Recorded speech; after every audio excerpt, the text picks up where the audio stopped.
heaven. Michael and his angels going forth to war with the dragon. And the dragon warred in his angels, and they prevailed not. Neither was their place found any more in heaven. And the great dragon was cast down, the old serpent, the one called the devil, and the Satan, he that deceiveth the whole inhabited world. He was cast down to the earth, and his angels with him were cast down.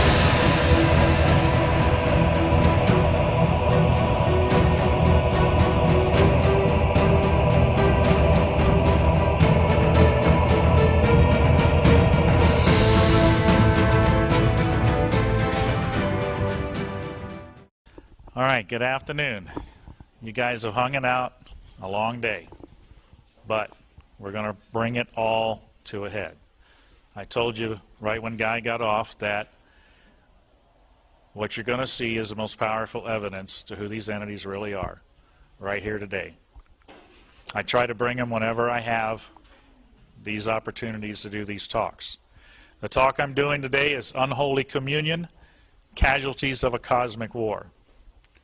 In relation to our conference title, War of the Worlds, the Invisible Battle, we are talking about a cosmic war. I think you're getting the gist of that from the prior talks that we've been able to share here today. The one thing is, when you have a war, you have casualties. And what I'm going to share with you is the information about these casualties because of this war. What I talk about is alien abduction. It's an experience that people have, and it's been going on for quite some time. Even Guy relayed the idea that this is something that's actually been happening through history in other forms. I must give you a warning. I do this at every talk. A lot of you come here with preconceived notions about this experience and about the UFO phenomenon. The warning is, the following information may change your preconceived notions of the alien abduction experience. If you don't want that changed, please leave now. I don't want to be the one that's responsible for making you angry. A lot of people come to these talks wanting to hear certain things. I'm not here to scratch your itching ears. I'm here to share with you evidence of real research that may go against things you've been hearing in this field. What are close encounters, and where does this fit in to the close encounter scheme? In 1972, a scale of measurement was established for alien encounters. When a UFO is sighted, it is called a close encounter of the first kind. When evidence is collected, whether it be trace evidence on the ground, anything that's left, marks, things like that, it is known as a close encounter of the second kind. When contact is made with extraterrestrials, it is known as a close encounter of the third kind. And I think we're all familiar, we're all old enough, well, most of us here. If you guys haven't seen it, there's a movie out there called Close Encounters of the Third Kind. And that one deals with extraterrestrial contact. The next level is abduction, is a close encounter of the fourth kind. The group that I represent, and I am head of, is CE4 Research Group. My website is ce4research.com. The CE4 stands for Close Encounter of the Fourth Kind. This encounter has been the most difficult to document in all of the UFO research, is the abduction experience. Alien abduction. Simple description, definition of alien abduction. Taken from Wikipedia, the free encyclopedia. The terms alien abduction or the abduction phenomenon describe, and I capitalize, subjectively real memories of being taken secretly and or against one's will by apparently non-human entities and subjected to complex physical and psychological, physiological procedures. Remember that word, subjectively real memories. Right now, I want to share with you a short video. I've always felt that this was a very powerful video. It's an example of what people go through with the abduction experience. You've probably, if you guys have been studying this field at all for any amount of years, you've probably seen this video. It airs on TV just about every year. This one's from the A&E channel.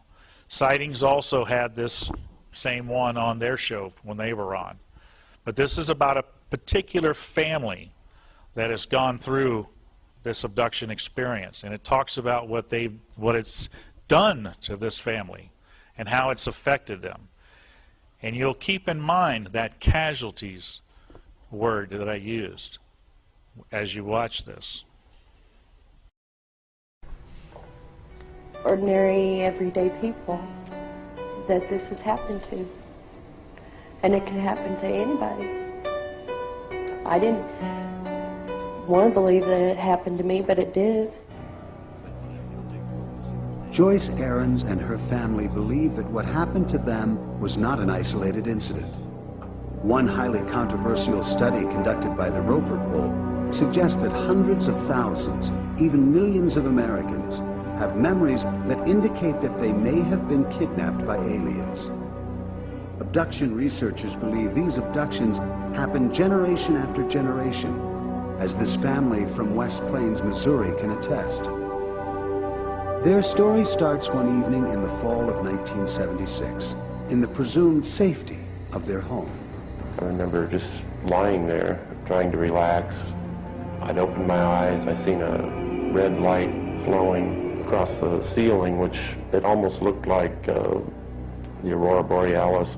Dan and Joyce Ahrens say the room was dark except for the unusual light, which they describe as about 4 or 5 feet in diameter. They say it hovered over the baby's crib at the foot of their bed where their 1-year-old daughter Heather slept.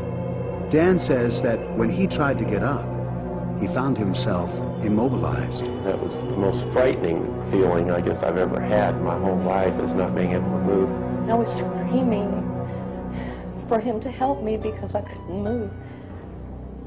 And I didn't know that he was paralyzed too. And we both sat up in the bed at the same time. And I said, what the hell was that? The incident was over in what seemed like an instant. The baby was standing up in her crib looking dazed but unharmed. Dan and Joyce thought they had just shared a scary dream. That is until 1992, 16 years later. Dan, a computer technician, was working at his keyboard when suddenly he was seized by panic. I immediately thought I was having a heart attack because I started sweating real bad. My ears were ringing. It was a real tight feeling in my head. Dan was rushed to the emergency room where doctors ran tests and ordered x-rays. When the results were in, they concluded that Dan had suffered an anxiety attack and sent him home, but the symptoms persisted. To see him like that was devastating. He couldn't leave the house. He was so scared. After 6 weeks of constant fear, Dan sat down in front of the TV trying to relax. He turned on a movie that happened to be about alien abductions. Dan experienced a sudden revelation. There was one part in that movie that this little creature, whatever, was kind of peeking out from around the door, and it was in the dark and the shadows, you know, and everything. And I immediately my heart started racing, and I just kind of completely went out of it again. Dan wondered, was his anxiety somehow related to the subject of the movie? He later chanced upon another television show about alien abductions and watched an interview with therapist John Carpenter, the National Director of Abduction Research for the Mutual UFO Network. Dan immediately contacted Carpenter for help. He suffered from a panic disorder at that point in time, and he had flashbacks and nightmarish images of these beings, but didn't understand what was going on and needed some relief. Dan agreed to an on-camera hypnosis session with Carpenter. during which he revisited that memorable night in 1976, the night he saw the red light over the baby's crib. This time, under hypnosis, he remembers more. He recalls cowering in the corner of his bed as he watched alien beings take his daughter Heather from her crib. He went to the crib. He went to the crib.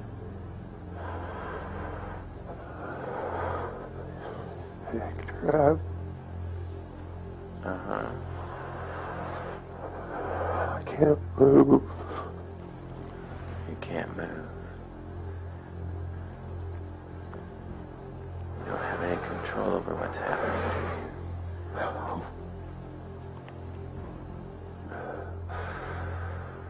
What do you see happening now? He took her. He took her. Under separate hypnosis, Dan's wife Joyce recalled the same sequence of events. They both say little beings marched them outside, and together the family was floated onto a spaceship. I never wanted it to happen to my children. I didn't realize until later that it had.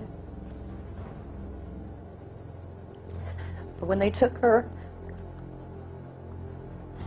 I couldn't do anything. Heather, now 22 and married, remembers a series of abductions beginning in childhood, when she was forced to play telepathic games with the aliens. How do you play the game? If I pick up that one, he'll let me go.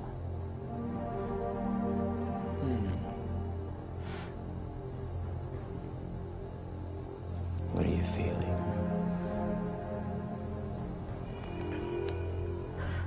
I want to go home. Mm-hmm. What does he tell you about that? If I pick it up, he'll let me go.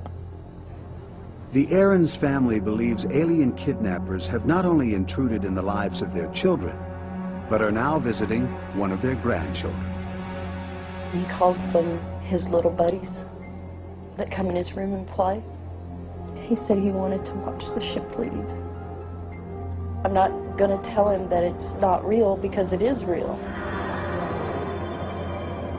Skeptics would say that Dan, Joyce, and Heather could have constructed their stories together before hypnosis. But then they'd have to know how to answer the trick questions and the leading suggestions which I provide. Plus, there are many details they wouldn't know about that we would be looking for as markers for truthfulness and reliability with other abduction data. Researchers also believe abductees are sincere because of another consistently reported feature of abduction accounts: the insertion of alien implants.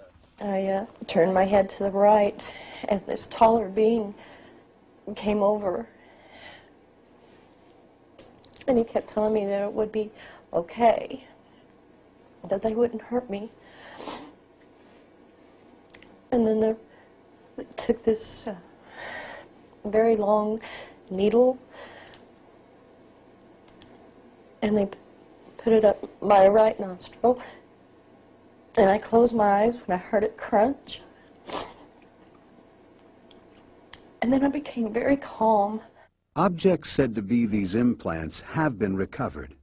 MIT's David Pritchard has examined the composition of one of these reported implants in a laboratory and contends there is absolutely no physical proof of alien activity. If we don't find physical evidence, and we haven't, then we have to lump this in the category of fairies, elves, near-death experiences people report, or we're going to be back to the days of the medicine men running our society. With the help of hypnosis, Dan's anxieties subsided and he returned to work. But what once seemed out of this world has now become a part of his life. If this is some sort of mental thing that's happening to people, then why aren't they out, why aren't the scientists or the doctors or whatever trying to find a cure? Not something you want to enjoy or want to experience. 10 years that thing has been playing on the A&E channel. On the Sightings channel, they played it for years. This family has gone through hell with this experience. How many of you out here are fathers? Raise your hand if you're a dad. Okay. Raise your hand if you're a mom.